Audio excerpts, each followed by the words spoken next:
warahmatullahi wabarakatuh. Perkenalkan, nama saya Muhammad Edi Ramadan. Di sini saya akan mempresentasikan tentang materi administrasi infrastruktur jaringan.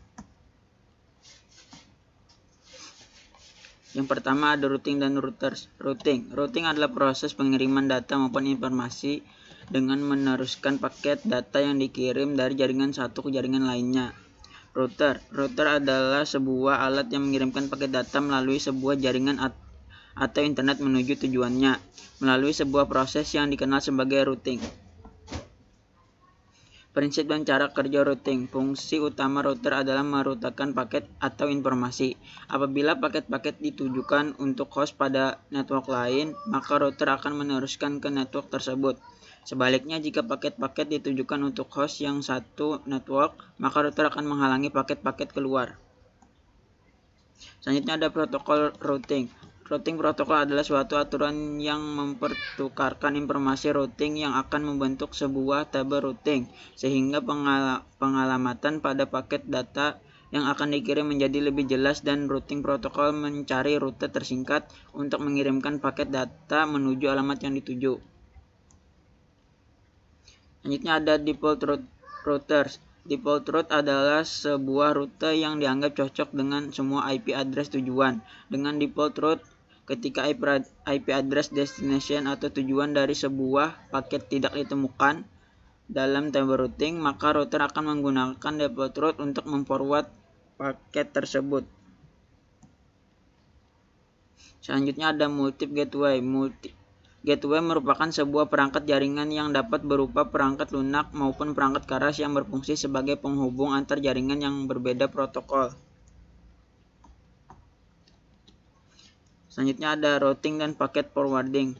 Routing berfungsi untuk menghubungkan segmen-segmen jaringan untuk bisa melakukan paket forwarding.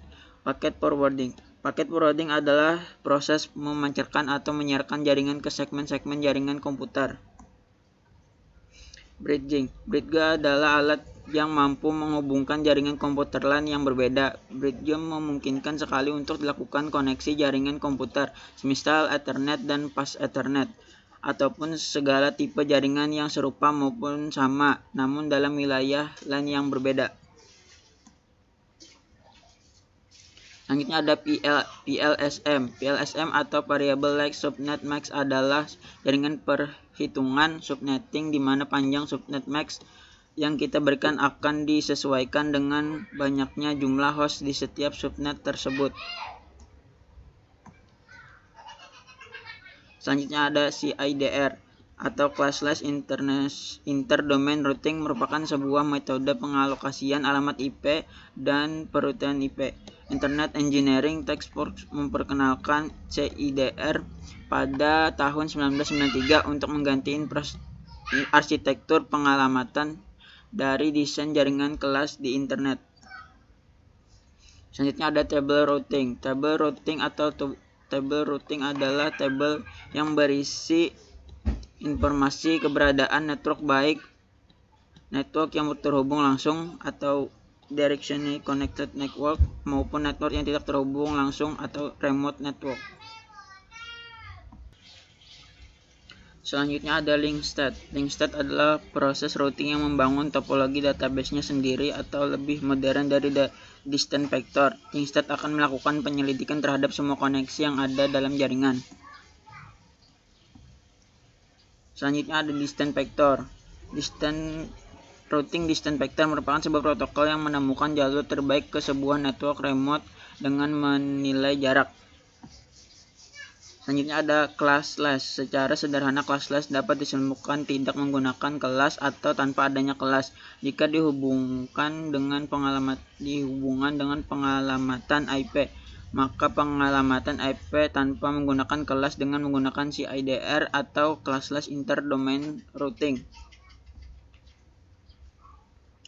Classpool adalah pengalamatan IP yang dibagi menurut kelasnya. Ada 5 kelas yang berbeda dan ada kelas yang berpengaruh terhadap ukuran jaringan. 4 bit yang pertama dari alamat IP dimanfaatkan untuk mengidentifikasi kelas.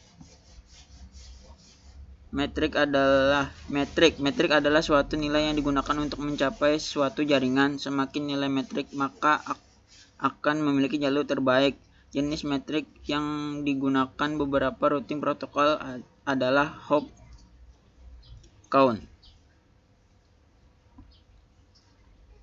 Selanjutnya ada administrative distance. Administrative distance merupakan suatu fitur yang digunakan oleh router untuk menentukan pemilihan jalur terbaik jika terdapat dua atau lebih jalur menuju ke tujuan yang sama dari dua routing protokol yang berbeda. Yang terakhir ada load balancing. Load balancing adalah suatu jaringan komputer yang menggunakan metode untuk mendistribusikan beban kerjaan pada dua atau bahkan lebih suatu koneksi jaringan secara seimbang, agar pekerjaan dapat berjalan optimal dan tidak overload atau kelebihan beban pada salah satu jalur koneksi. Sekian video presentasi dari saya. Salah hilap mohon maaf. Wassalamualaikum warahmatullahi wabarakatuh.